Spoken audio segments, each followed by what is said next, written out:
ज्ञानी परमात्मा के चरणों में दादा प्रभु महावीर के चरणों में दादा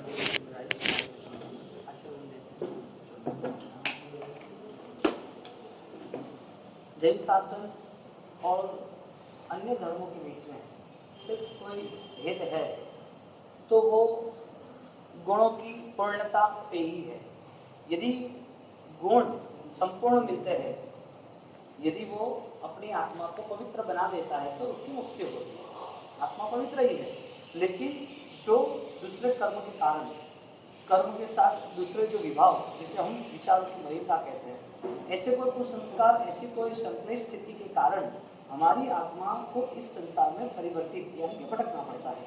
तो प्रभु महावीर उनको उनका भी कई बहुत तक संसार ऐसा ही रहा। वजह एक ही थी, किसी के प्रति दुर्भावना थी या कोई चीज नहीं मिलती थी तो राग था, तो उसके पीछे मोह और पाप था। तो बात एक ही आती है कि जो विचारों की जो शक्ति है, सामर्थ्यता है, सोच जो है वो कहीं रुक जाती है या तो जहाँ पसंद है वहाँ चली जाती है। जो हमें अच्छा लगता है वहाँ हम आगे बढ़ते रहते हैं। तो पूरा शासन कर्माधीन है, कर्म का फल निश्चित है, लेकिन कर्म का फल भी बदला जा सकता है। कर्मों का फल जो भी है उसको बदलने में सबसे बड़ी यदि किसी की ताकत हो तो वो है मन। यानी कि मन तुम चाहो उतनी रेंज तक वो फास्ट हो सकता है। यहाँ बैठे हो लेकिन अमेरिका सोच सकते हो, प्लेन इतनी स्पीड में नहीं जाएगा लेकिन मन इतनी स्पीड में चला जाएगा। हमारे यहाँ जैन शासन में 6 चीज महत्वपूर्ण बताई है और उस 6 चीज को लेकर 6 दर्शन की बात की है। अन्य अन्य धर्म की बातें की है कि अन्य धर्म कोई है तो विश्व को ऐसा लग रहा है कि God is great, Ishwar he powerful है, ईश्वर ही सब कुछ करते हैं, ईश्वर से ही सब कुछ होगा। कोई है तो ऐसा सोचते हैं कि कर्म ही सब कुछ करेगा, ईश्वर कुछ नहीं करेगा। कोई है तो ऐसा सोचते हैं कि भाई अपन सिर्फ क्रिया करते रहो, अच्छे काम करते रहो, वही हो। कोई ऐसा सोचता है हम तो बुरा कभी करते नहीं, हमारी सोच तो अच्छी है, हम तो विचार से अच्छे हैं, किसी का हम भलाई कर रहे हैं ना, भला नहीं कर रहे तो कुछ नहीं, किसी का गलत तो नहीं कर रहे, तो हम हमारे हिसाब से ज्ञान में जी रहे। कोई ज्ञान को ज्यादा महत्व देता है, कोई ईश्वर को ज्यादा महत्व देता है, कोई अपने कर्म को ज्यादा महत्व देता है। कोई व्यक्ति ऐसा है कि जो सिर्फ इतना ही महत्व देता है कि ये जीवन जवाबदारी है तो हमें निभाना चाहिए, हमारे जीवन में मानवता है। अलग अलग अलग प्रकार के कई लोगों ने अपने अपने रास्ते पकड़ लिए हैं। जैन दर्शन वो परमात्मा महावीर ने सबको एक साथ बिठा दिया, सबको बता दिया कि तुम भी सही हो, तुम भी सही हो, तुम भी सही हो, लेकिन तुम यदि सही होने के बाद किसी को गलत बोलो तो वो नहीं चलेगा, जिसे सत दर्शन कहते हैं। और उसमें भगवान ने 6 बात बताई। आत्मा है और नित्य है, कर्म है, कर्म का कर्ता और कर्म का भोक्ता, यानी कि कर्म का बंधन होता है, कर्म का उदय यानी कि कर्म का रिजल्ट भी होता है, और मोक्ष है और मोक्ष का उपाय। ये 6 चीज भगवान ने बता दी।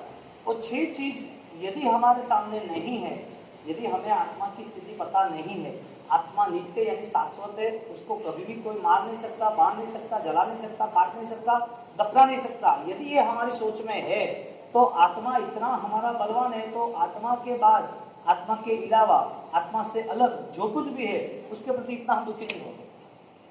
तो परिस्थिति यह बनी कि आत्मा और आत्मा की नित्यता वो 2 स्टेप, कर्म और कर्म का रिजल्ट वो 2 स्टेप, और मोक्ष और मोक्ष का फल वो 2 स्टेप। तो ये सारी चीजें हर लोग हर धर्म में कहीं ना कहीं छोटी बड़ी कम ज्यादा लिखी हुई है, लेकिन ये सारा लिखने के बावजूद भी जब रियलिटी में आता है व्यक्ति तो उसे रिजल्ट में आना ही पड़ता है। सत्य बोध है तो सत्य उसका प्रयाण भी है, सत्य अनुसरण भी है। सत्य बोध के बाद सत्य अनुसरण भी तो नहीं चलता है। यहाँ से एक आत्मा दूसरे भोग में जाती है तो कहाँ जाती है, कौन लेके जाती है, क्यों जाती है? परमात्मा लेके, परमात्मा भेज रहा है। इसका मतलब ये हुआ कि परमात्मा सारी सृष्टि का संचालन करते हैं, यानी कि परमात्मा पे ही पूरा आधार है। यदि आधार है, यदि मान लो है, तो दुनिया में कोई दुखी नहीं होना चाहिए। या तो दुनिया में सब दुखी होने चाहिए या तो सब सुखी होना चाहिए, सेम यूनिफॉर्म होना चाहिए ना। लेकिन ऐसा नहीं है। डिफरेंस कहाँ से आया? तो भगवान तो रास्ता बताने वाले, चलना कौन है? तो कोई बोल रहा है कि कर्म का ही फल है, कर्म ही सब कुछ है, हम बोलते हैं जो होगा वो कर्म के हिसाब से होगा। कोई घर में समझ लो कोई छोटी उम्र में कोई छोटा बच्चा मर गया होगा, उसकी माँ को परेशानी, वो रोती है, तो उसके माँ की जो परेशानी रोने के बावजूद समझा रहे, क्या समझाए भाई इसका तो इतना योग था, ये कर्म के उदय के हिसाब से हुआ, जो हुआ उसे स्वीकार लो, हर किसी का होता रहता है। हम ऐसी सोच उनको कह रहे, बताते, समझा रहे। तो कर्म यदि सब कुछ है तो इसका मतलब इस संसार में कर्म के साथ ही चलना है, या तो धर्म करना है तो वो कर्म बदलने के लिए धर्म करना है, या धर्म करना है तो मोक्ष के लिए करना है। धर्म किसके लिए हो सकता है? किस पॉसिबिलिटी है धर्म में? परमात्मा में किस पॉसिबिलिटी है? धर्म में किस पॉसिबिलिटी है? कर्म यदि है तो वो क्या रिजल्ट दे सकता है? यदि आत्मा की बात करते हैं तो आत्मा वास्तविक कौन सी स्थिति में निर्मित है, ये सारी चीजें जैन धर्म की सोच वाले को पता होनी ही चाहिए। क्यों? क्योंकि इस जन्म के बाद दूसरी जो यात्रा है ये सारी तत्व से परिभावित है। यदि तत्व आया, तत्व ज्ञान आया, तो उसके हिसाब से उसका जीवन भी ऐसा ही ज्ञापन होगा, ऐसा ही व्यवहार होगा। तो इस संसार में परमात्मा महावीर के टाइम पर पहली बात तो ये भगवान सुख दुख दे सकते नहीं दे सकते?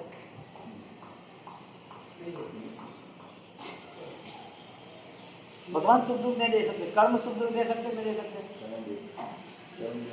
अच्छा, कर्म सुख दुख दे सकते हैं तो धर्म कर्म को चेंज कर सकता है नहीं कर सकता है? इसका मतलब ये प्रूफ हुआ कि तुम दुखी हो तब धर्म को लाकर रख देना। इसका मतलब ये हुआ कि तुम सुखी हो तब भी धर्म को लाकर रख देना। यानी कि धर्म पूरी एनर्जी है सुख दुख को चेंज करने के लिए। धर्म रिमोट है, कौन सी चैनल चेंज करनी?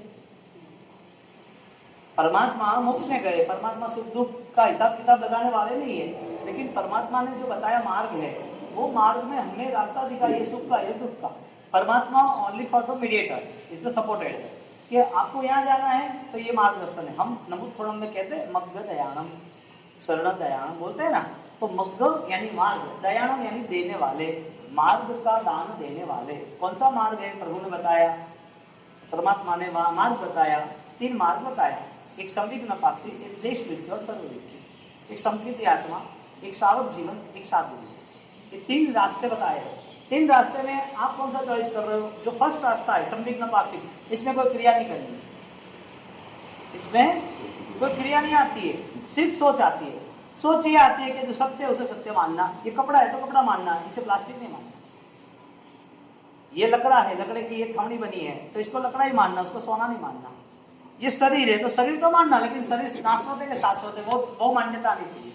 यानी कि सिर्फ थॉट्स लेवल पर है, और वो थॉट्स लेवल पर जैसे जैसे प्रैक्टिस होती है, जैसे जैसे हम आगे बढ़ता है, ऐसे हमारा थॉट्स लेवल वो हमारा सुपर कॉन्शियस बन जाता है। वैचारिक क्षमताएं बढ़ती जाती है, विचार नहीं रहता है। जैसे एक फोर्स होता है, स्पीड होती है ना, एक स्पीड होती है कि भाई आप समझ लो कि एक बीज बोया है तो एक स्पीड से आता है बाहर, एक धीरे धीरे आता है। एक आदमी को कंस्ट्रक्शन करना है तो वो 3-5 साल तक भी नहीं होता है, 1-2 साल में हो जाता है। एक फोर्स की रूल्स है, या 10 मंजिले की लिफ्ट है तो उसकी लिमिट है कि भाई 10 सेकंड में एक फॉल, और वही सीधा 50 मंजिला हो, 100 मंजिले मुंबई के ट्विन टावर, तो लिफ्ट जाए तो सीधी 3 मिनट ना ऊपर, बीच में रुकने का काम ही नहीं। स्लो लिफ्ट में जाना तो इधर, फास्ट जाना तो इधर, दोनों लिफ्ट है, दोनों में चेंज स्पीड है। एक गाड़ी चलाते हो तो उसमें गियर है 4-5, और स्पीड आते है, ऑटो सिस्टम आती है, तो एक 20 की या 50 की ब्रेक लगी है, एक 120 तक चलती है हाईवे पर। तो जो स्पीड है वो मेंटेन कौन करता है? जिसको जहाँ पहुँचना है वो। तो ज्ञानी कहते हैं कि तुम्हारे पास विचार की स्पीड है कि नहीं। एक विचार के लेवल पर हम क्या सोच सकते हैं? शरीर शाश्वत है या नाश्वत है? ये कपड़ा या प्लास्टिक है? कर्म सुख दे सकते हैं कि नहीं दे सकते हैं? परमात्मा सुख देने वाले है या नहीं है? कर्म बदल सकता है कि नहीं बदल सकता है? ये सारी फॉर्मूला प्रभु महावीर के टाइम पर सैनिक महाराज के पास थी। ये सारी फॉर्मूला हम देखने जाए तो अभी वर्तमान में साइंस को एक बड़ी चैलेंज है, और ये प्रूफ हमारे जैन शास्त्र में दिया हुआ है, हालांकि वो स्वीकारेगा नहीं, और मैं अभी आपको वो बता देता हूँ तो वो कैसे सिस्टम से जमाना है। तो सैनिक महाराजा वो हालांकि परमात्मा को मानने वाले नहीं थे, वो अगेंस्ट थे। तो उनकी जो साविका थी, वाइफ थी चेलना सती, तो वो धर्म करती थी, उबला पानी पी रही थी, आराधना कर रही थी, और प्रभु महावीर जब मगध में आते करते तो वो उसके ऊपर चिल्लाता। सैनिक महाराजा उनके विरोध में बोलता, ये महावीर तुम्हारा क्या करेगा, ये भगवान क्या होते हैं, इस धर्म से कोई लेना देना है ही नहीं, तुम ये गर्म पानी पी रहे हो, जीव को तो मार रहे हो, आगे क्या काम है, इस जीव की तो हिंसा हो रही है, तुम जीव मान रहे हो, तो बाकी तो जीव तो जैसा कुछ है ही नहीं, जीव दिखता हो तो हो ना, आत्मा दिखे तो माने ना। कोई भी अनविजिबल वस्तु है, कोई भी चीज हमें दिखती नहीं है तो हम एक्सेप्ट कैसे करें? मैं आपको बता दूं कि यहाँ गुब्बारा है, आपको दिखना तो चाहिए ना है, आप कैसे एक्सेप्ट करोगे, स्वीकारोगे कैसे? ऐसे सैनिक महाराजा को लॉजिक पूरा सेट कर रहे थे कि प्रभु महावीर को आप इतने आस्था श्रद्धा से मान रहे हो, तो प्रभु महावीर आत्मा की बात कर रहे हैं, कर्म की बात कर रहे हैं, यानी कि सुख दुख की बात कर रहे हैं, तो वो है कहाँ? दिखता है नहीं। ये फर्स्ट स्टेज है संविघ्न पाक्षिक। परमात्मा ने 3 रास्ते बताए यदि आपको आस्था से जुड़ना हो तो। वो आस्था के 3 रास्ते हैं। पहला संविघ्न पाक्षिक यानी कि सोच पे बदलाव, दूसरा क्रिया, सोच के बाद जैसा सोच बना ऐसा मन भी बना, तो क्रिया करते लेकिन बहुत सारी नहीं होती, लिमिटेड होती, लेकिन करने का मनोभाव होता है, यानी कि थोड़े व्रत में आए। और थर्ड राउंड होता है कि वो ध्यान आ गया कि ये क्रिया करते करते कहीं ऐसी जगह भी है जहां मुझे पाप ज्यादा करना पड़ता है, जहां मुझे नहीं करना फिर भी छूटना पड़ता है, तो वो संन्यास के स्तर पर यानी कि कीर्ति, सरल वृत्ति, श्रवण, साधु जीवन से स्वीकार करता है, साधु जीवन को अपना लेता है। तो 3 रास्ता बताए, एक संविघ्न पाक्षिक जिसे कहते हैं सोच, राइट सोच, सेकंड आया देश वृत्ति सावक जीवन, थर्ड आता है साधु जीवन। और सबके लिए कॉमन है। अपन जैन धर्म पाए हैं जैन कुल में, इसके लिए नहीं, ये पूरे वर्ल्ड वाइज जो भी दूसरे धर्म है उसके लिए कॉमन है। उनको पूछा जाए, कोई वकील को पूछे, वो लॉजिक करे, वो स्मार्ट है, उसको पूछे कि भाई सुख दुख का डिबेट क्या हो सकता है? सुख दुख कर्माधीन है, सुख दुख विचाराधीन है, सुख दुख तुम्हारे क्रिएटिव है, किस बेस पे सब हो रहा है? तो इतने सारे यहाँ पर रास्ते हैं, इतनी सारी विचारधाराएं हैं, तो उसमें यदि हम सेट करते जाते हैं तो लॉजिक में लास्ट जैन दर्शन, जैन शासन ही आता है। लॉजिक करते जैन शासन ही आता है, क्योंकि उसके पास आगे का जवाब नहीं है। भगवान ने आपको बनाया, भगवान को किसने बनाया? वो बोलते हैं कि भगवान तो अपने आप ही बने हैं, ये पूरी सृष्टि इसकी है, सृष्टि का क्रिएशन वही करते हैं, ठीक है डन, मान लिया। तो भगवान चाहते हैं कि उसके भक्त सुख दुख में रहे। कोई माँ चाहेगी उसका बेटा दुखी रहे? वो तो करुणावान है। यानी कि ये सृष्टि ऑटो सिस्टम चल रही है, 14 राजलोक, 84 लाख जीवा योनि गति में हर जीव का जन्म मरण हो रहा है, तो उसका रिमोट किसके पास है? कौन कर रहा है सब कुछ? कहां से हो रहा है सब कुछ? तुम्हें आज सुख मिला, 50 साल पहले क्या था? अच्छा ये भी छोड़ो, जन्म के पहले क्या था? अच्छा ये बात भी आगे ले जाते हैं। अभी हमारे चौथी पीढ़ी के नाना जी दादाजी कहाँ हैं?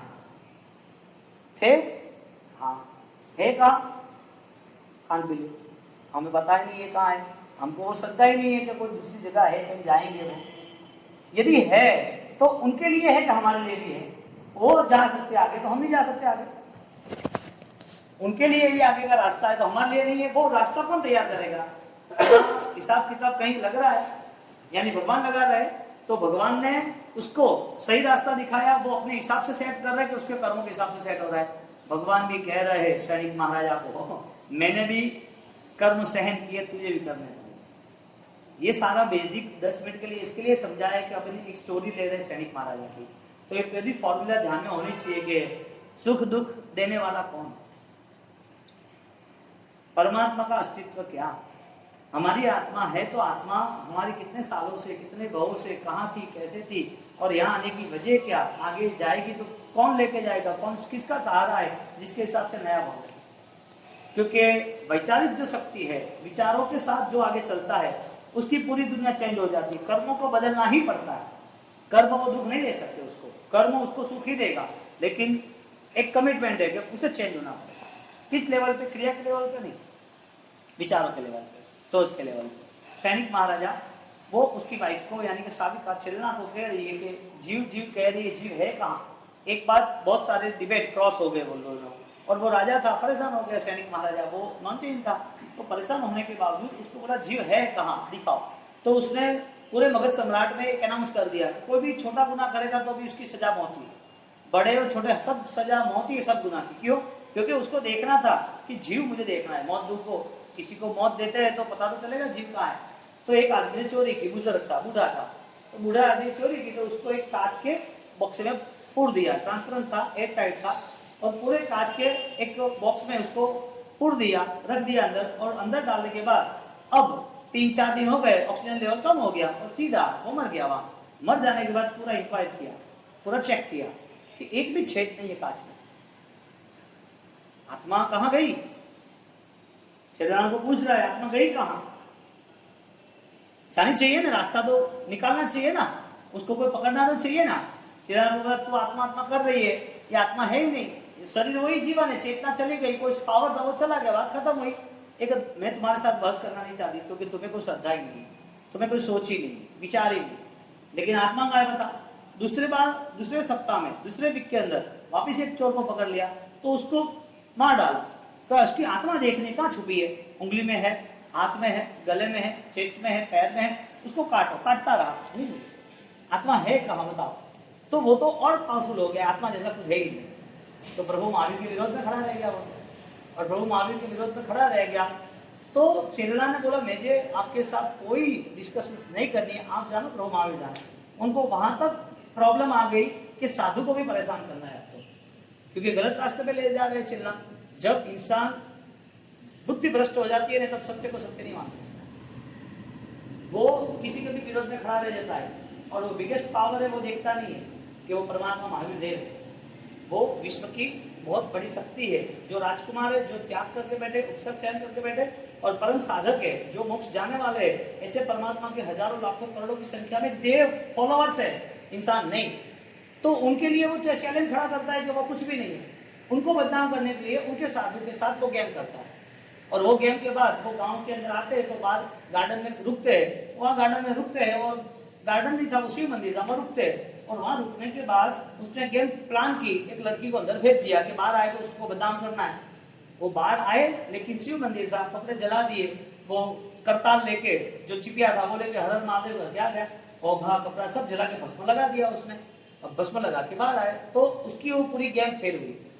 हालांकि सुबह पूरे अनाउंस करके पूरे मगध सम्राट को बुला लिया था, देखो महावीर के साधु कैसे, उसको शासन का नीचा दिखाना था, धर्म के प्रति सबकी आस्था खत्म करनी थी, और चेला को बोलना था कि सब छोड़ दे, ये कुछ होता नहीं है तब त्याग से, धर्म से कुछ नहीं होता है।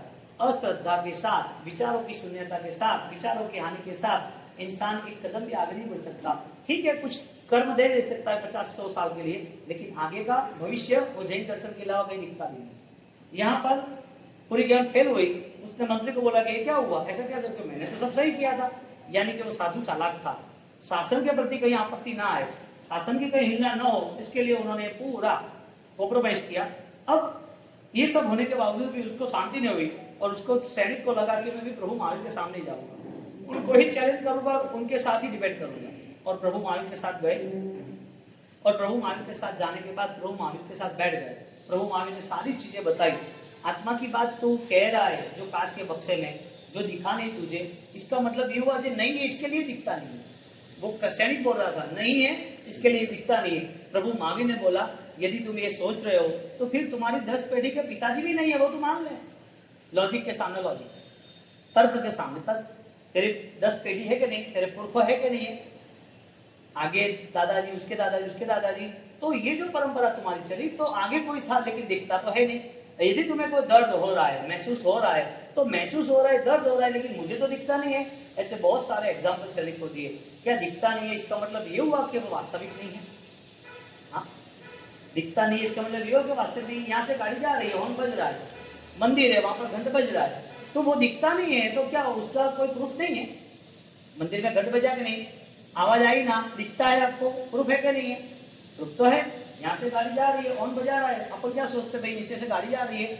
जो चीज दिखती नहीं है उसको स्वीकारना वही बड़ी बिगेस्ट पावर है, वही बड़ी श्रद्धा है। लोग क्या सोच रहे हैं, जो लोग जैन धर्म में है, पूजा पाठ कर रहे हैं, लेकिन ये थॉट्स नहीं है, ये विचारिकता नहीं है कि क्रिया के बाद भी कोई नया स्टेप है, कर्म सहन करने के बाद भी समाधि है, सुख आने के बाद भी त्याग का बल है। यानी कि यहाँ पर जो सुख है, जो दुख है, वहां पर यात्रा खत्म नहीं हो रही है, वही पूरा, वही टोटल है, ऐसा नहीं है, उससे भी आगे दुनिया है। जहां पर सुख की दुनिया खत्म होती है, वहां से अनंत सुख की दुनिया शुरू होती है। जहाँ साधन सामग्री, जहाँ पुद्गल जो खत्म होते हैं, वहां पुद्गल से आगे ही श्रद्धा का पर्याय शुरू होता है। अब ऐसा सोचते हैं कि सुख हुआ तो कंप्लीट हुआ, नहीं, सुख के पार भी बहुत कुछ है, जो सामग्री है उसके पार भी बहुत कुछ है, क्योंकि जो तू है उससे भी अधिक तेरे मूल्य, जो तू नहीं कर सका वो परमात्मा कर रहा है। तेरा मूल्य कितना? यही दुनिया है, यही पैसा, यही रिलेशन है। भगवान ने तेरा मूल्य बहुमूल्य है। इसके लिए भगवान ने इंसान को धर्म कमाने के लिए चांस दिया है। जानवर को धर्म के लिए चांस नहीं दिया इतना सारा। देवों को भी चांस नहीं दिया धर्म कमाने के लिए। वो भी व्रत नहीं ले सकते, वो भी सामयिक नहीं कर सकते, वो प्रतिबंध नहीं कर सकते, वो नौकाशी कछपान नहीं कर सकते, भक्ति कर सकते। परमात्मा महावीर की निष्ठा में करोड़ों करोड़ों देव मेरु शिखर और वहां पर अभिषेक करने के लिए आए।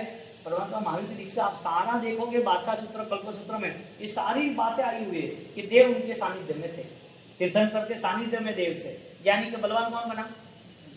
तीर्थंकर क्यों बने? क्योंकि वो वृत्ति के धारण थे, वृत्ति के धारक थे, वृत्ति ग्रहण की उन्होंने, उपसर्ग सहन किए। वो अब अंतिम भाव है उनका, अभी मोक्ष में जाने वाले। जिसने आत्मा का बल प्राप्त किया, दुनिया की सारी कायनात उसके चरणों, दुनिया की सारी शक्ति। सैनिक महाराज को सब समझाया कि भाई नहीं दिखे उसे नहीं मानना, ऐसा नहीं, लेकिन श्रद्धा के स्तर पर, यानी सोच चेंज हुई।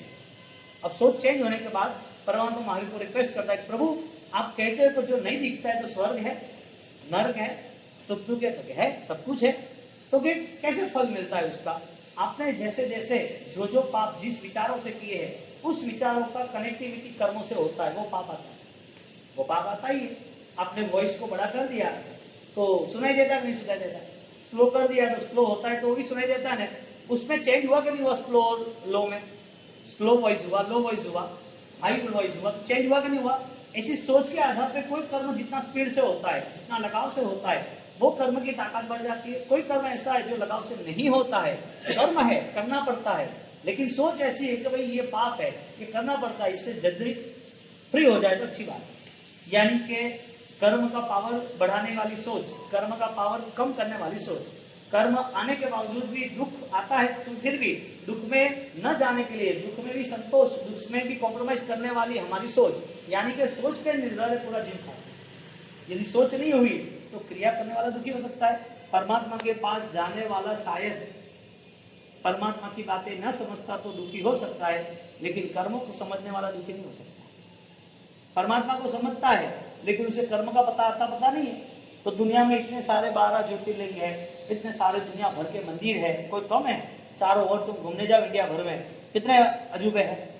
ये 5000 साल पुराना मंदिर है, 10,000 साल पुराना मंदिर है, बंगाल की कामाख्या देवी है, मीनाक्षी मंदिर साथ में, इधर ये वो, चारों ओर तुम देखते जाओ, सब जगह पर मंदिर। राजस्थान जाओ तो सुंदर जी ने, रानुजा पीर ने, ये अपने तो इलावा दूसरे, तो यही प्राचीन है, नाम नहीं है, मंदिर है, नाम नहीं है, आस्था श्रद्धा के साथ लोग जुड़े हैं। लेकिन ये सारी चीज बावजूद होने के बावजूद भी दुख यदि दूर होता है तो इस भोग का दूर होता है, तो भव का होता है। इस भव की यात्रा के बाद नई यात्रा है कि नहीं? ये बेस तीर्थंकर के अलावा कहीं नहीं। ये जो पावर है, ये जो शास्त्र है, ये जो भगवान ने कहा है, वो भगवान ने अकेले नहीं कहा, ये पूरा कंसल्ट है अनंत 24 के साथ, अनंत भगवानों के साथ, अनंत तीर्थंकरों के साथ। आज सूर्य है तो कल था कि नहीं? आज वृक्ष है तो कल क्या था? ऐसा पहले क्या था? वृक्ष था कि बीज था? पहले चांद था कि सूरज था? हाँ, वो कहते हैं मगरी के इंडा, कहले बीज ये था कि वृक्ष था। कहने का मतलब स्टार्टिंग तुम खोद नहीं पाओगे, यानी ये विश्व की सृष्टि में एंडिंग है, स्टार्टिंग की बात करो। थर्ड वॉर आता है तो पता चलता है प्रॉब्लम है, कोई एंड आएगा। सेकंड वॉर है तो पता चला कि इतने करोड़ों लोग मर गए, तो ये सारा एंड दिखता है। ऐसा हमारा इस संसार का भी एक अंतिम चरण है जिसे हम मोक्ष कहते हैं, मोक्ष के पूर्व की भूमिका कहते हैं। यूं सोच के आधार पे सैनिक महाराजा ने रिक्वेस्ट की, प्रभु ये स्वर्ग नर्क कुछ है या नहीं है? है ना, फाइनल है। किस वजह से? जिसकी विचारधारा पाप की बढ़ती है,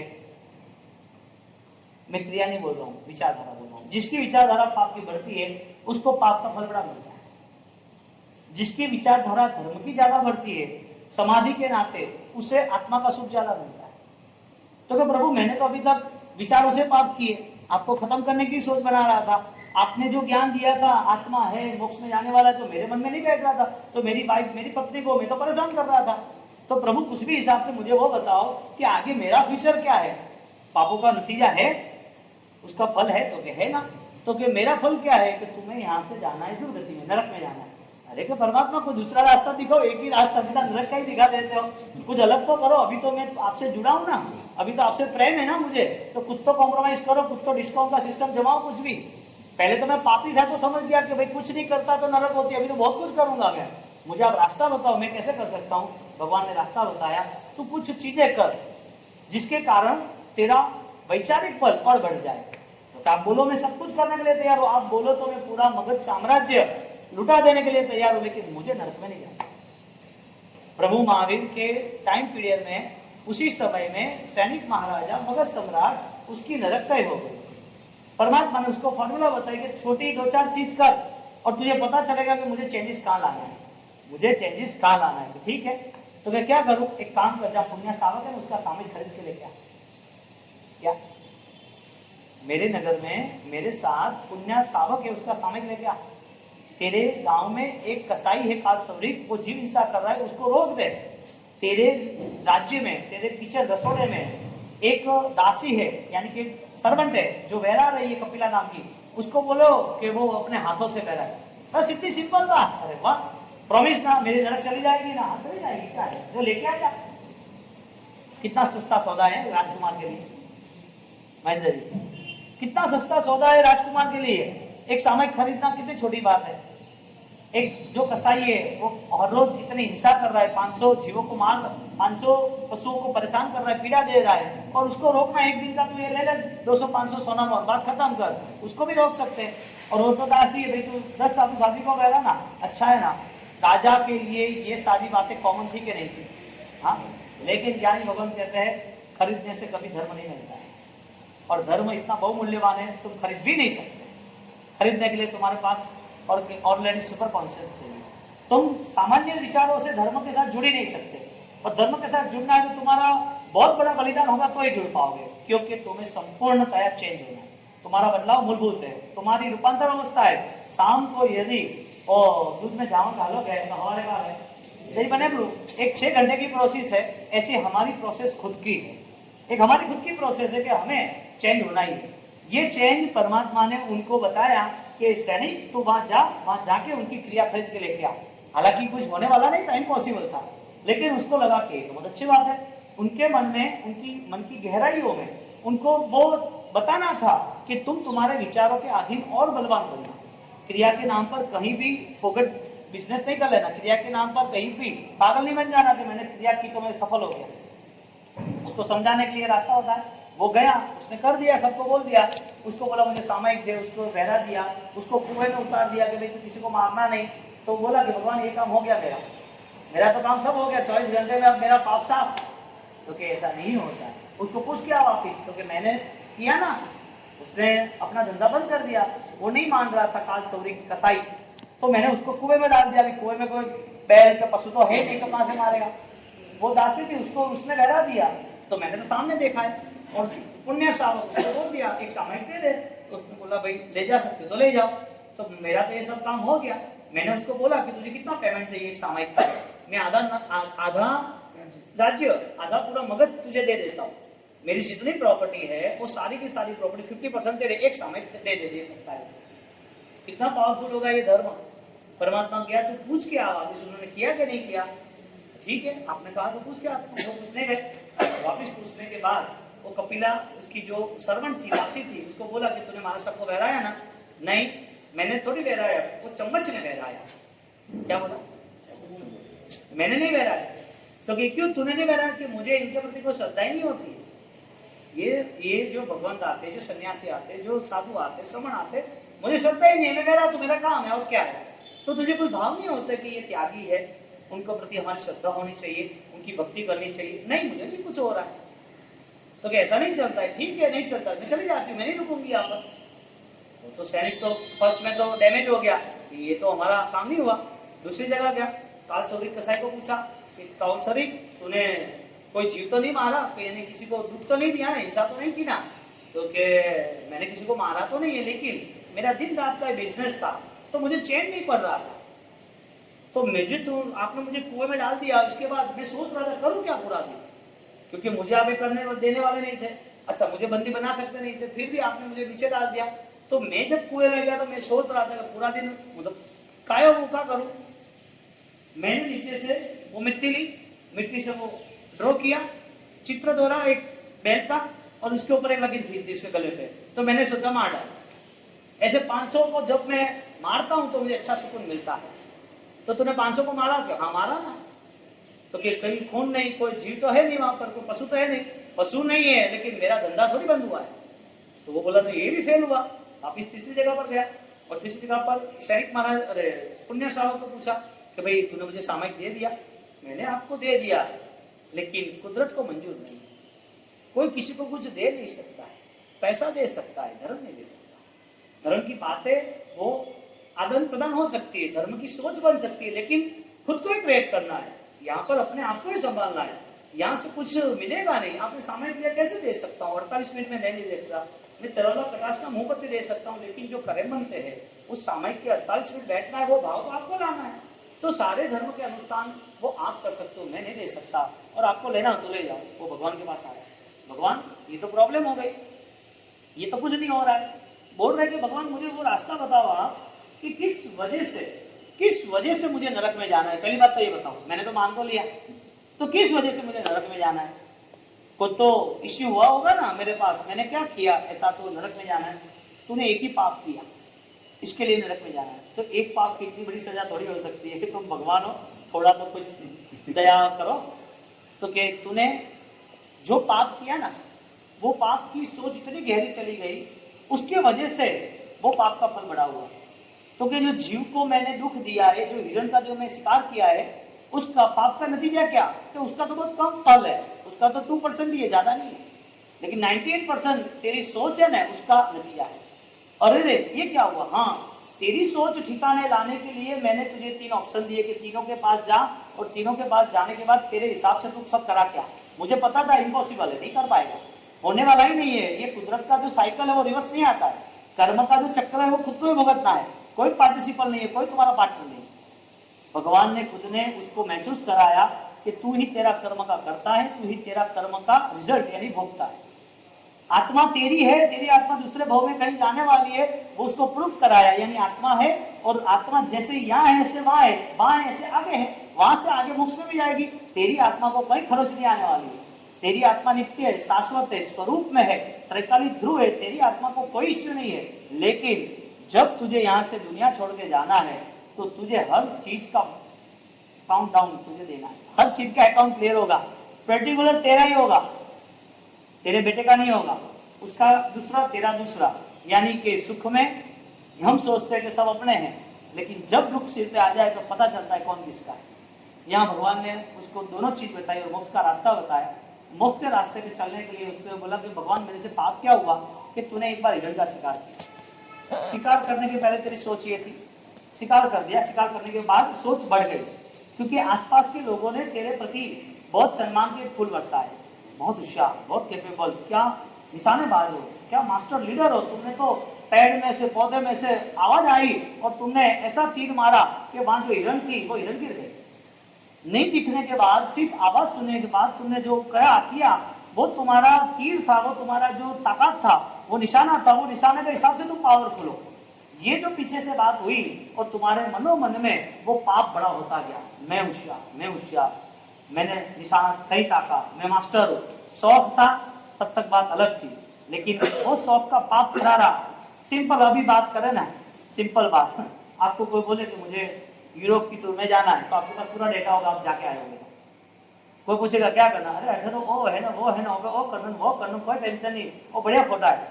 तो पाप का वापिस प्रेजेंटेशन, पाप की प्रक्रिया शुरू हो गई। पाप हम करते तो नहीं, लेकिन किसी को भेज दिया, तू जा, तू यूरोप जाके आ, तू दुबई तो कॉमन है, अभी वहां नहीं जाना, अमेरिका जाके, LA, लॉस एंजलिस जाके, लंदन, मजा आ जाएगी, वहां बहुत बढ़िया है। ये सारी चीजें तुम्हारे दिमाग में घूम रही है, तुम्हें किसी ने पूछा तो हमने उसको प्रेजेंट कर दिया। ये बात तो कम वहां तक फिक्स थी, लेकिन उसके बाद 2 साल 3 साल के बाद वापिस वही सारे फोटो देखने, कितना मजा आया था, कहाँ गए थे, कैसे थे, कैसा रहा, आनंद आ गया, वापिस कहीं और जगह जाना है। ये चीज क्या है, यदि लॉकडाउन में जनवरी में, दिसंबर में किसी ने बुक कराई और मार्च में लॉकडाउन आ गया, 3 महीने तक उसने वो सोच बनाई, उसकी परचेसिंग की, कपड़े, कैमरा, ये वो सब कुछ किए, उसके बाद यदि वो जा नहीं पाया, अप्रैल फर्स्ट वीक में उसकी टूर थी आउट ऑफ की, वो नहीं जा पाए, तो क्या 3 महीने तक उसका वैचारिक पाप उसके साथ कंसल्ट हुआ कि नहीं हुआ? किया ही नहीं है तो कैसे होगा? घूमने ही नहीं, फ्लाइट भी बंद है, कुछ किया ही नहीं, कपड़े वो के वही है, ज्वेलरी वो के वही है, पहनी नहीं, कोई फोटो पिक लिया नहीं, तो पाप कैसे हो सकता है? सोचते हुआ। बात ये है, भगवान कह रहे जो कुछ करना ही नहीं है, फोगट में क्यों पागल बनना? कोई आदमी पागल थोड़ी है, ऊपर से वो पानी घी डाल देगा, पैसा ऐसे उड़ा देगा, सोना फेंक देगा, पागल थोड़ी है। अपने आप अपने जीवन को बर्बादी के रास्ते में क्यों ले जाना? जो सोच बन रही है बिना पाप की, उसका नतीजा बहुत खतरनाक है। पाप किए बिना ही जो सोच बन रही है उसका नतीजा बहुत खतरनाक है। यानी कि हमारे पास भय भी है, हमारे पास डर भी है, हमारे पास निंदा भी है, किसी के प्रति गलत सोच भी है, हमें जो चाहिए उसके प्रति लालसा भी और परेशानी भी है, हम जो सोचे वो नहीं हो रहा है इसके लिए हम दुखी भी है। ये सारी परेशानियां हमें कहीं नहीं ले जाती, सीधा एक ही रास्ते पर ले जाती है, दुख और कुछ नहीं। अभी दुख है तो पीछे दुखी आने वाला है ना। अभी हम मन से अशांत है तो आगे शांति होने वाला है। परिस्थिति क्या बने? सैनिक महाराजा ने उनको रिक्वेस्ट की, प्रभु पाप नहीं किए तो फिर उसका फल क्यों होना चाहिए? मैंने जो 2, 5, 10 घंटे या 1 महीने या 10 महीने तक वो हिरण को मार के, वो शिकार करके जो मन में बनाया था पाप, जो मन तैयार किया था आसक्ति के लिए, अब वापिस मैं आपके पास बैठ जाता हूँ, 3, 6, 8 घंटे बैठता हूँ, या मैं आपको मिच्छामी मैं बोलता ही रहूंगा। मुझे आप जो भी सजा देना चाहते हो वो दे दो, लेकिन मुझे नरक में नहीं जाना, क्योंकि यहाँ पे 100 साल हो, वहां पे 1,00,000 साल, ये कोई धंधो करना होगा है राकेश? वो तो जल्दी जल्दी परेशानी है, अटे 100 साल में अटे लाखों साल की जाऊं, अटे कोई कम 100 साल में निपटाओ प्रो भाई, लाखों साल कौन जाए? तो के ऐसा पॉसिबल नहीं है। कि वजह क्या? कम समय के लिए मैंने जो सोच बनाई थी उसका जो पाप था वही पाप में चेंज करने के मेरा मन तैयार कर रहा हूं, मैं यहाँ बैठ जाता हूँ, मैं चेंज कर रहा हूं। तो भगवान रिक्वेस्ट है आपको, आप भगवान हो, आप सबके लिए बलशाली हो, सबको आशीर्वाद दे रहे हो, तो थोड़ा बहुत मुझे भी दे दो ना आशीर्वाद, मेरी नरक नहीं हो जाए। तो क्या ये पॉसिबल नहीं है। तो क्या वजह है? क्या वजह? एक ही है, मैं तुझे माफ कर सकता हूँ, कर्म तुझे माफ नहीं कर सकता, क्योंकि मैंने भी वो कर्म भुगते हैं। मैं भगवान होने के बावजूद भी तेरे से भी मेरा डबल पावर है, मेरी साधना भी बलवान है, मेरे आसपास इर्द गिर्द देवी देवता सब घूम रहे हैं, मेरी सेवा के लिए आ रहे हैं, मेरे लिए उन्होंने मेरु शिखर तैयार किया, लाखों करोड़ों कलश लेके आ गए, वहां पर मेरे अभिषेक किए, मेरी दीक्षा पे उन्होंने शिविका बनाई, और चारों ओर पूरा ट्रैफिक जाम, इंद्र इंद्राणी देवी देवता, और चारों और ऐसा एटमोस्फियर बना दिया, दुनिया भर के सुख सुविधा के साधन, एकदम रियल वातावरण वहां पर बन गया, एकदम रियलिटी वहां पर खड़ी हो गई। ये सब होने के बावजूद मेरा डबल पावर है, फिर भी साधु होने के बाद भी मेरे कान में किले डाल दिए ना, मेरे को भी रात को उपसर्ग आया ना, मेरे को भी चंद्रमौसी ने डसा ना, मुझे भी 6-6 महीने बुखार रहना पड़ा ना, किस वजह से? कर्मो करेला सौने नरे छे, कर्मो सौने नरे छे, अयो हिबका भरीने रड़े छे, अयो हिबका भरीने रड़े छे, जीवा चाहूं तो जीवाતું નથી, જીવવા ચાહું તો જીવાતું નથી, મરવા ચાહું તો મરાતું નથી, મરવા ચાહું તો મરાતું કરેલા મુજને નડે છે, કર્મો કરેલા મુજને નડે છે। ये सोच के आधार पर सैनिक महाराजा ने प्रायश्चित शुरू किया। परमात्मा ने बता दिया कि यदि मेरा पाप भी मुझे छोड़ना है, फिर भी वो मेरे पीछे पड़े, तो मैंने सहन कर लिया। बात ये आ रही है, सैनिक महाराजा ने बहुत सहन किया, पौनिक ने उसे बहुत दुख भी दिया, उसने मन से परिणाम से धारा बदल दी कि कुछ दुख आए तो आने दो। अपनी बात फाइनल ये है कि सोच के आधार पर बहुत कुछ कर सकते हो। सोच यदि पाप की होती तो उसका नतीजा है, लेकिन पता चले उसके बाद नतीजे के पहले चेंज कर सकते हो। पाप उदय में आए, दुख सामने आने वाला, उसको हम रोक सकते हैं? नहीं रोक सकते? रोक सकते। दादा गुरुदेव रायेश्वरी महाराज की पूरी फॉर्मूला और जैन शासन की पूरी फॉर्मूला साधक अवस्था की जो है, वो साधक अवस्था वो मन के स्तर पर वो बेस्ट फाइटर होता है। मन के स्तर पर वो अपने आप को इतना तैयार करता है कि उसकी मानसिक स्थिति पर उनकी ये जिंदगी पूरी मोक्ष के लिए, ये जिंदगी पूरी सुकन के लिए, ये जिंदगी पूरी शाश्वत धर्म के लिए रहती है। ये जिंदगी में कहीं पर भी डिस्टर्बेंस आता है तो वो चैन ला देता है, उससे वो झूठता नहीं है। दादा गुरुदेव रायेश्वरी महाराज, उनके जीवन की इतनी सारी घटनाएं हैं, उसमें झालोर की एक घटना बहुत पावरफुल है। यानी कि एक आंतरिक शक्ति का निर्माण होता है, मन की शक्ति, इच्छा शक्ति, जो तुम चाहो वो कर सकते हो सकता है, पॉसिबल है, क्योंकि तुम्हारे अंदर करोड़ों सैनिकों का बल पड़ा है एक ही व्यक्ति के अंदर। एक ही व्यक्ति के अंदर करोड़ों सैनिकों का बल पड़ा है, लेकिन सोच यदि गलत रास्ते में चल गई तो कीड़ी चींटी से भी कमजोर हो जाता है। वो है बलवान, लेकिन उसको रास्ता नहीं मिल रहा है, उसको आसपास का जो है वही दिखता है, आगे का नहीं दिखता।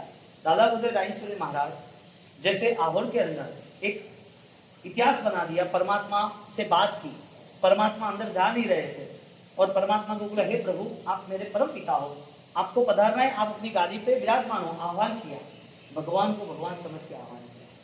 धनचंद्र सूरी महाराज खाली इतनी दो बात की तो 10 लोग, जो 100 लोगों से नहीं आए, वो 10 लोगों से अंदर विराजमान कर दिए और 900 अंजन सला का आहुर्वे की, जो 1000 साल में अभी तक नहीं हुई। प्लस ये है कि जो अंजन सला का हुई वही भगवान, वो अंजन सलाका की जो ऊर्जा अंजन सलाका करते वक्त अंदर जो प्राण प्रतिष्ठा हुई कि भगवान आप विराजमान हो, जैसे भगवान को अंदर विराजमान किया ऐसे ही भगवान की अंजन सलाका के विधान के परमात्मा के अंदर ऐसे इन्वॉल्वमेंट हो गए कि खुद परमात्मा की ऊर्जा को डालने लगे। ये मूर्ति अभी भगवान बनने के लिए तैयार है और ऐसी मूर्ति को भगवान बनाने के लिए उन्होंने तैयारी की और वो भगवान की अंजन सलाका करते गए। आज राजेंद्र सूरी महाराज नहीं है, लेकिन उनकी जो दिव्य ऊर्जा है, उनका जो कनेक्शन है, आज 150 साल बाद भी वो प्रतिमा जहां जहां भी है, वो प्रतिमा को छूने के बाद उनको इफेक्ट शुरू हो जाती है उस व्यक्ति की। जो पूजा पाठ कर रहा है, उनको छू रहा है तो उनके अंदर बहुत बढ़िया बदलाव आ रहा है और ये बदलाव परमात्मा की प्रतिमा में तो है, लेकिन आज मोहन खेड़ा राजेंद्र सूरी महाराज जहां पर विराजमान है, आज वो देवलोक हुए, वहां उनकी जगह पर भी आज इतनी ही दिव्यता छाई हुई, इतनी ही दिव्यता, यानी कि एक व्यक्ति यदि चाहे तो वो पूरी कायनात को बदल सकता है। एक व्यक्ति वो लंबा चौड़ा रास्ता बना सकता है। एक व्यक्ति, उसके पास यदि बहुत परफेक्ट ताकत है, उसके पास अद्भुत शक्तियां है, तो वो इस दुनिया के बहुत सारे अजूबे खड़ा कर सकता है, लेकिन उसकी दुनिया इस दुनिया से नहीं होनी चाहिए। उनकी सोच आगे की होनी चाहिए, आत्मा की होनी चाहिए। गुरु महाराज ने परमात्मा की जैसे आहुर में जो भक्ति की, वो शक्ति का रंग लाया, उनको भी पता नहीं, और देवलोक के देव इंद्र महाराजा और देवी देवता है, वो आकाश में दिव्य वाणी कर रहे। राजेंद्र सूरी जी महाराज साहब के हाथ से ही ये दूसरी अंजन सलाका प्रतिष्ठा आहुर में होने वाली है। अब ये कैसे पॉसिबल हो सकता है? ऐसी एक कहानी है, raise the height of purity. यदि आपकी वैचारिक ताकत बढ़ती है तो विचार की ताकत देवों के सिंहासन पे ला सकती है, देवों को सिंहासन मिल जाती है। और बहुत सारे ऐसे किस्से हैं। राजेंद्र सूरी महाराज, हालांकि वो तो एक दिव्य पुरुष, टू नेक्स्ट टू गॉड, एक भगवान की चरण, भगवान की स्थिति पे आते हैं कि जैसे भगवान है, और भगवान के बाद यदि कोई आते हैं तो सदगुरु आते हैं, तो गुरु महाराज आते हैं। तो उन्होंने जो साधना की, दिन में 2.5 घंटे सोने, और उन्होंने इतने हजारों साल न हो सके ऐसे उन्होंने कई काम किए। 1000 साल में जो एक काम हो सकता है, या तो 100 आदमी मिलकर वो काम करते हैं तो वो प्रूफ होता है वो अकेले ने 100 साधकों का बल अकेले में रहा और 1000 सालों का बल अकेली छोटी जिंदगी में पूरा किया। जालोर के अंदर वासुपूज्य स्वामी काकरियावास में है, वो जालोर में, हाँ, तो वहां पर वो जालोर के परमात्मा, वहां पर वो आदमी आता था कि पत्थर थोड़ी बोलता है, पत्थर के साथ क्या लेना देना तुम्हारा, पत्थर के साथ जाने से मिलता क्या है तुम्हें? वो आदमी बोले, भाई तेरे लिए पत्थर है, मेरे लिए तो मेरे परमात्मा है, उसके बिना तो मैं जी नहीं सकता। तो उसको देखने से क्या मिलता है? जैसे ये पत्थर, ये आरस का पत्थर है, वो पत्थर है नहीं, ये पत्थर अलग है, वो पत्थर अलग है। वो पत्थर नहीं है, वो परमात्मा, और वो परमात्मा की प्रीति हमें अनहद है, तो कि हमें भी प्रीति कराओ ना, हम भी उससे जुड़ते हैं ना, तो कि चलो। तो लेकिन एक शर्त है, परमात्मा यदि है, करीब है, तो मुझे उससे बात कराओ। जैसे तुम मुझे बात कर रहे हो, ऐसे परमात्मा मुझसे बात करने चाहिए। उसने लॉजिक लगाया, हालांकि उसे श्रद्धा नहीं दी, वो राजेंद्र सूरी की कॉम्पिटिशन में उनको गिराने के लिए बैठा। दादा गुरुदेव रायचूरी, चलो नेचुरल पावर, कोई सेटिंग नहीं, और चलते हुए एक साथ अनाउंसमेंट करके 700 फैमिली को वो लेके गए। 700 फैमिली को लेके वहां गए मंदिर में, और मंदिर में जाके भक्ति की, और वो यहाँ से परमात्मा को शंका का समाधान पूछ रहे थे। वहां से गुरु महाराज परमात्मा से बात करके, हे प्रभु, आप इनकी बातों का जवाब आपके हिसाब से आपको जो लगे उचित वहां बताओ। वहां मूर्ति में से आवाज आए, जो पॉसिबल नहीं है ही नहीं पॉसिबल। लेकिन अभी जो मेरेकल है, जो चमत्कार है, जो दुनिया में दिख रहे हैं, कहीं पर भी भगवान एक वेद पे जो अंतरिक्ष जी है वो है, कहीं पर ऐसा पत्थर है जो बिना सपोर्ट के हवा में है, ऐसे बहुत सारे, कहीं पर पानी है तो पानी इधर ब्लू है, इधर व्हाइट है, पूरा समुद्र है, तो ऐसे बहुत सारे मिरेकल है, बहुत सारे दुनिया में बहुत सारे अजायबी है। ये सारी चीज है, इसका मतलब हर चीज पॉसिबल है। और राजेंद्र सूरी महाराज जब परमात्मा से बात कर रहे हैं तो वहां से 1, 2, 3, 4 जवाब मिलते ही जा रहे हैं। वो सोच रहा है कि कैसे हो सकता है। उसने इंक्वायरी भेजी, 2-3 आदमियों को, 10 आदमियों को आगे पीछे भेजा, पीछे जाओ, भगवान के पीछे कोई है तो नहीं, यहाँ से कोई अनाउंस तो नहीं कर रहा है, यहाँ से कोई दूसरा सेटिंग तो नहीं है। देखो, जो स्मार्ट है ना वो कभी जल्दी एक्सेप्ट नहीं करता, जो एक्सेप्ट करता है ना वो कभी छोड़ता नहीं। सबसे बड़ी बात ये है, कमजोरी के लिए शासन है ही नहीं, लेकिन ये जो थॉट्स लेवल है वो बहुत बड़ी ताकत है। वापिस क्वेश्चन आंसर शुरू किए, जवाब आता गया, वो तो क्लीन गोल्ड, गुरुदेव मुझे माफ करो, मैंने आपसे आपकी आशा था कि मेरी गलतियां हो गई, अब मैं परमात्मा की भक्ति को नहीं छोड़ूंगा। ये जालोर का जो किस्सा है वो शासन का बड़ा हिस्सा बन गया, क्योंकि 1000 साल में सिर्फ एक आदिनाथ भगवान वहां पर शत्रुंजय गिरिराज में जो 500 साल पहले विद्यामंडन सूरी, वो ऑक्सीजन 7 बार लिया, हेल्थी ऑक्सीजन, वो प्रतिमा वाइब्रेट हुई। देवों ने अनाउंस किया कि अब हम इसमें स्थापित हुए, हम परमात्मा के अनुयायी, परमात्मा की भक्ति के लिए निरंतर यहाँ रहेंगे। वो प्रतिमा देवाधिष्ट हो गई, दादा आदिनाथ शत्रुंजय गिरिराज, और सेकंड ही हुआ 1000 साल का फर्स्ट। ऐसे 900 अंतिम सदा का 1000 साल में नहीं हुई। ऐसा विधान राजन को 4.5 लाख श्लोक 14.5 साल में लिखने वाले दादा गुरुदेव, जो दिन भर के 18 घंटे लिखना करता, संस्कृत की टीका के साथ, विदाउट एनी बुक्स, कोई भी किताबों के बिना, और चलते रहना और लिखते रहना। 63 रनिंग। कितने टायर्ड हो जाते हो 63 में? तो 63 साल की उम्र में आदमी कितना कमजोर हो जाता है। गुरुदेव ने स्टार्ट किया, कंटिन्यू 14.5 साल लिखा। ऐसे तो कई घटनाएं हैं। राजेश्वरी महाराज का ये बल आया कहाँ से? बात ये है, आहोर में 900 साल का गौड़ जी की स्थापना, देवों द्वारा देववाणी हुई। यहाँ पर जालोर में वासुपूज्य स्वामी वो परमात्मा से बात कर रहे, जालोर के जो राजा था उन्होंने 1000 साल पहले जो प्रतिष्ठा हुई कुमारपाल महाराजा की, और जालोर किला रो जो गुरु महाराज वो फोटो है क्या? वो जालोर किला रो है। तो जालोर किला रो जो फोटो है, जालोर किला में माते गुरु महाराज साधना की थी। गुरु महाराज के पहले 1000 साल पहले वो मंदिर थे कलिकाल सरोवर में हेमचंद्र महाराज के। अभी उनके नीचे नोटेशन है, प्रतिमा के नीचे शिलालेख लिखा जाता है, तो वो नोटेशन है। तो गुरु महाराज के पहले यहाँ सब आते थे, तो बंद क्यों हो गया? वहां राजा ने सब बारूद भरना शुरू किया, क्योंकि युद्ध हो रहा है, तो बारूद के हिसाब से सब जालोर के मंदिर बंद कर दिए। और जालोर में तीर्थ यात्रा खत्म हो गई। किला था उनका, वहां रहना करना था जालोर में राजाओं का। गुरु महाराज वहां गए, उन्होंने साधना की कई महीनों तक, और पब्लिक आती रही। गुरु महाराज ने कहा नहीं था, राजा को तुरंत ही इफेक्ट हुई कि यहाँ एक साधक बैठा, वो साधक कौन है, मुझे मिलने जाना है। गुरु महाराज को मिलने आए। गुरु महाराज आपकी बहुत बड़ी प्रशंसा हो रही है, चारों ओर आपकी साधनाओं की सुवास आ रही है। तो मुझे भी मन में हो गया, उसको मन में ऐसा विचार क्यों आया कि मुझे उनके दर्शन करने जाना है। Raise the height of purity, एक शुद्धि का प्रमाण, एक पवित्रता। और वहां आए और के कुछ मेरे लिए आदेश हो सके, कुछ आदेश तो नहीं है, लेकिन पॉसिबल हो तो ये परमात्मा का स्थान है। भक्त यहाँ आते हैं, परमात्मा के साथ जुड़ते हैं, भक्ति करते हैं, और यहाँ आके अपने जीवन को सुकून देते हैं।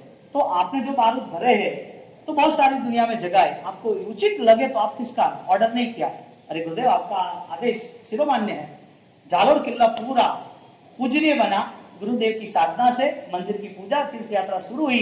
जालोर को सुवर्णगिरी कहते हैं। और जालोर का एक इतिहास था कि जालोर में रहने वाला 1 करोड़ सोना मोर हो तो ही रुकना, बाकी नहीं। कोट्यादी नगरादी नगर कोट्यादी पतियों की नगरी, ऐसा इतिहास है।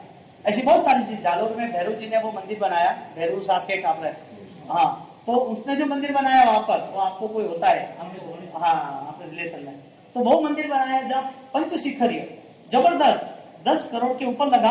इतनी छोटी जगह, सिर्फ 1-2-5 दिवस, वो अंदर देखने जाओ तो विशाल मंदिर।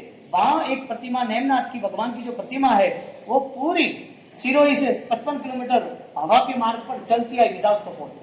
मैं कहना चाहता हूं कि ये सारी शक्तियां बनती है। दादा गुरुदेव राजेश्वरी महाराज ने ऑलरेडी ओम ह्रीम श्रीम अघम नमः की 1.25 करोड़ की आराधना 8/28 के साथ, जो शेर खाने के लिए दौड़ रहा है, शेर की एक क्वालिटी, संस्कार है कि शेर 23-23.5 घंटे तक बैठता है, सोता है। शिकार करना तो ही निकलता है, बाकी कुछ घूमता फिरता नहीं। इतनी उसकी ताकत। ज्यादातर आराम प्रिय, सुखशील प्रिय, लेकिन बलवान है, वनराज केसरी है।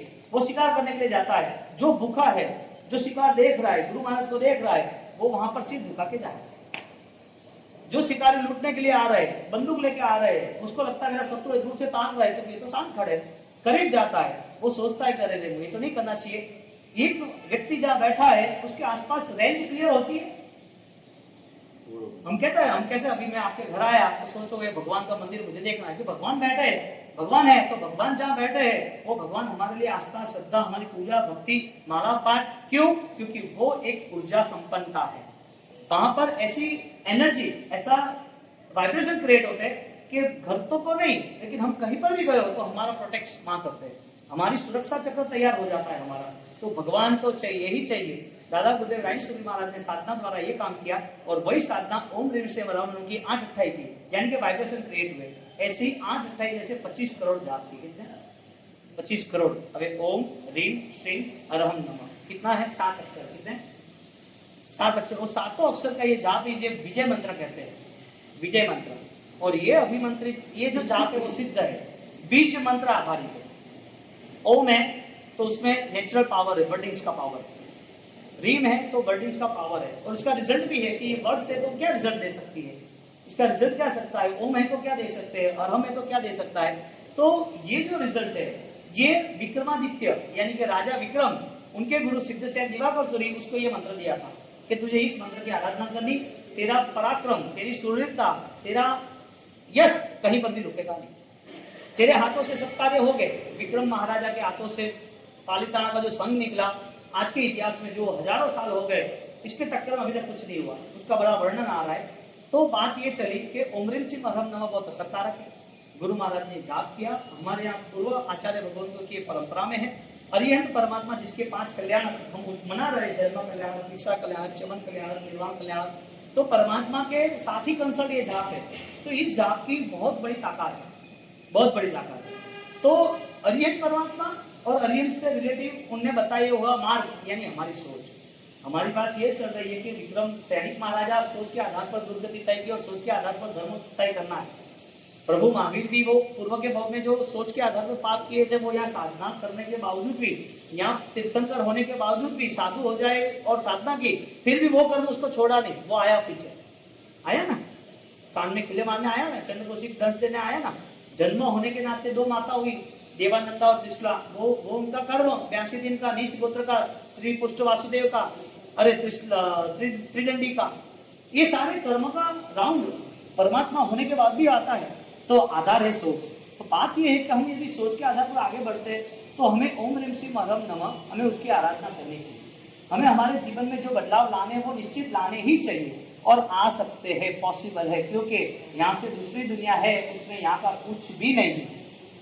आगे की दुनिया का कुछ लेके आए अपन? कौन था पहले? यहाँ की जो दुनिया है उसमें कोई भी कभी भी बसेरा छोड़ सकता है। हाँ, ये तो एक नाइट जर्नी है। एक रात को एक पंछी एक पेड़ पे बसेरा करता है, मॉर्निंग होता है, वो अपने अपनी दिशाओं पे चले जाते हैं। जिसका आयुष्य पूर्ण हो वो अपने अपनी दिशा पे चले जाएंगे। बात यह है कि हम हमारी स्थिति को, हमारे मन को ज्यादा से ज्यादा प्रभु शासन में, यानी कर्म कम हो, विचारधारा में पाप कम हो, उस स्थिति में आगे बढ़े। तो ओम ह्रीम श्रीम हरहम नमः इतना प्रभावक जाप है। यहाँ पर कोरोना के टाइम पर लोग टेंशन में थे, बहुत सारे मन में एक ही डर था, कुछ हो जाएगा, कुछ हो जाएगा। बुखार भी आए तो भी कहीं नहीं जाते थे कि भाई घर पे ही रहो, घर पे सेट कर लो, 2-3 डोलो गोली ले लो, उकाली ले लो, सेट कर लो। यहाँ पर जब रेगुलर संघ में इतनी आपत्ति आई, लेकिन लोग डरे हुए थे, तो ये जो मंत्र है ओम ह्रीम श्रीम हरहम नमः, उनका एक छोटा सा पूजन 5 घंटे का जो ट्रस्ट बॉडी के साथ हडाली गुरु मंदिर करा है, मुझे बहुत श्रद्धा है इस पे, और ज्यादा श्रद्धा इस पे ही है। और ये वास्तविक है, क्योंकि गुरु महाराज बलवान है और गुरु महाराज ने जो किया वो भी बलवान, उससे ज्यादा तो सोचना ही नहीं। वो जाप करने के बाद 1400 घरों में 62 सेर की पुड़िया, गुरु महाराज का एक फोटो ओम ह्रीम श्रीम हरहम नमः का और गुरु महाराज का जाप का, और रेगुलर 21 माला सबको गिननी ही गिननी। और उस समय पे सबको बोल दिया था कहीं भी कोई भी प्रॉब्लम नहीं होगा। फाइनली आगे का तो मैं कह नहीं सकता, लेकिन ये श्रद्धा ने गुरु महाराज और नौकार थे, और ऐसा ही हुआ। उसके बाद 1 महीने के बाद पर्यूषण आया, और पर्यूषण के बाद वो लोग इकट्ठा नहीं हो रहे थे। पर्यूषण में हजार आदमियों का, गोपीपुरा में, अडाजन में, पाल में हजार आदमियों का प्रतिकोण अलग, क्योंकि थराद का करीबन 8000 पीपल्स है, 8000 लोग हैं यहाँ पर 1500 घर के हिसाब से। तो हजार भाइयों के प्रतिकोण दोनों महाराज साहब जो उसको उधर भेजा, उसको मेरे पास एक रखे, प्रतिकोण किया, बादशाह सूत्र हुआ, ये संवत्सरी सूत्र हुआ, महावीर जन्म कल्याण हुआ, सब चीजें हुई कि बाकी कुछ होगा, कुछ भी नहीं होगा। और यहाँ पर आप जंतिला जी ज्यादा पहचानते हैं, विनोद विशी है, दूसरे 2 है थराद वाले, 80% माइनस में थे। यहाँ का जो 40-45 नाम में भूल गया, वो दोनों एक ही बेड में थे, वो बाहर आ गए। उसकी वाइफ रोए के बाद से अभी छोटी उम्र है, ये ऐसा होगा वैसा होगा, क्या करेंगे, यहाँ तो सब मर रहे हैं 1 बाय 1, और लाशें जा रही है अस्पताल में से, और डॉक्टर 3-3 अस्पताल चेंज करा रहे, हमारा काम नहीं। अरे कुछ भी हो जाए, मैंने बोला कुछ नहीं होगा, वास्किप ले जाओ, ओम ह्रीम श्रीम हरहम नमः गुरु महाराज का जाप करो, बात खत्म। नहीं के, लेकिन मैंने बोला जो तुमने आराधना की होगी तो पुत्र साथ देगा, मैं कोई चमत्कार नहीं करने वाला। तुम्हारे प्लस में तुमने जितना सही किया होगा शासन के लिए, समाज के लिए, लोगों के लिए, तो कुदरत तुम्हें साथ देगा। तुम्हारी आस्था यदि अच्छी है तो तुम्हें कोई इश्यू नहीं होगा। फिर भी दूसरे दिन आए, वापिस रोने लगे, उसकी वाइफ ने, उसके बच्चे। मैंने बोला वो डॉक्टर को बोलो 1-1 करोड़ की शर्त लगा दे। अब दूसरा को विश्वास देने का रास्ता नहीं था मेरा, और 5-6 दिन में वो कवर हो गया। 12 आ गए, मस्ती से आ गए। अब अरहम का जाप 1400 घर में से आज करीबन 12 महीने तो हो ही गए, 13 महीने हुए बरोबर। आज एक व्यक्ति, सिंगल पर्सन 8000 में से 1% यानी 80 लोग भी एडमिट नहीं हुए क्वारंटाइन घर में, बात छोड़ 80 लोग। तो ये अरहम का जाप है। आज मोहन खेड़ा के नाम पर महेंद्र जी, यदि हम एक टेंडर भेजे हमारे तीर्थोय में, पूरे इंडिया में हमारे करीबन 350 संघ और 600 गुरु मंदिर है, कि भाई जिसको राजेश्वरी का, गुरु महाराज का गुरु मंदिर नया डेवलप करना है, उसमें करीबन ऐसी सोच है कि हमें 50 करोड़ रुपए लगाने हैं। कितने फॉर्म आ जाए? लाभ लेने वाले कितने खड़े हो? 1000 लोग खड़े हो नया गुरु मंदिर स्वयं स्वद्रव्य से बनाने के लिए, लेकिन वहां परमिशन नहीं है। जहां गुरु महाराज की प्रतिमा जी है, गुरु महाराज जहां बैठे, वहां पीछे वृक्ष है, वहां पर हमारी बात तो छोड़ो, आचार्य जयचंद सूरी महाराज, उनके पहले विद्याचंद्र सूरी महाराज, वो समय पे हर्ष विजय बाबरी, वो लोगों ने रिक्वेस्ट की कि भाई हमें उत्थापन करके नया गुरु मंदिर बनाना, नया महल बनाना, गुरु महाराज छोटी जगह में बैठो, बड़ी जगह में बिठवाना है। वहां से परमिशन नहीं मिल रही है। क्यों? वो देवाधीष्ट है। वहां जो स्थापना हुई, पूरा वृक्ष तुम देखो तो केसर कहां से आया? इतना केसर, चारों ओर केसर। कभी कभी केसर दीवा में केसर की जोत शुरू होती है। गुरु महाराज का नेचुरल प्रभाव है, क्योंकि एक साधक अवस्था थी। आज उनके गुरु मंदिर को बनाने के लिए, परमात्मा की जिनालय को उत्थापन करने के लिए सब तैयार है, लेकिन परमिशन नहीं है। यानी कि वो इतना चार्ज फील्ड एरिया है कि वहां पर जो जाता है उसकी पूरी मूवमेंट चेंज हो जाती है। आज एक व्यक्ति अपने मन के इच्छा शक्तियों से सब कुछ कर सकता है, बात यह है। आज वो है नहीं। आज आप तीर्थल वाले कोई भी हो, चाहे बीमार, खराब, आहोर, दियावट प्रति घंटा कोई भी हो, उनको पूछो कि राजेश्वरी महाराज है या नहीं है, तो के साथ साथ है कि मौत गुरु महाराज। एक ही जवाब, जीत में छोटो बच्चा का एक ही बात करे, गुरु महाराज बैठा है, एक ही बात, दूसरी को बात ही नहीं आती। एड़ी ताकत नहीं है। 125 साल हुआ है, 150-100 साल पूरा हुआ है, चारे ओर से शताब्दी के नाम पर लाखों पब्लिक आ गए, इतना बढ़िया माहौल। आज गिनती करने जाए ना तो टॉप 5 में ये ट्रस्ट है। आदिनाथ भगवान का, संकेश्वर का है। जिस तरह ये गणपति सिद्धि विनायक है, उसके बाद बालाजी, ये उसके बाद साईनाथ समझो, और उसके बाद तिरुपति समझो, इसके बाद 5 नंबर मोहनखेड़ा। ऐसा कैसा प्रभाव देखा दिए। तो भी कहने का मतलब गुरु महाराज के साथ या परमात्मा के साथ, शासन के साथ जुड़ना, लेकिन जुड़ने के नाते मन को ज्यादा पवित्र बनाना। हमें पता नहीं कौन सा कर्म कहाँ किया, लेकिन परमात्मा से हम माफी मांग के आगे बढ़ने की कोशिश करें। आगे बढ़ते मिच्छामी दुक्कड़म, मन में श्वास लेते वक्त मिच्छामी, छोड़ते वक्त दुक्कड़म।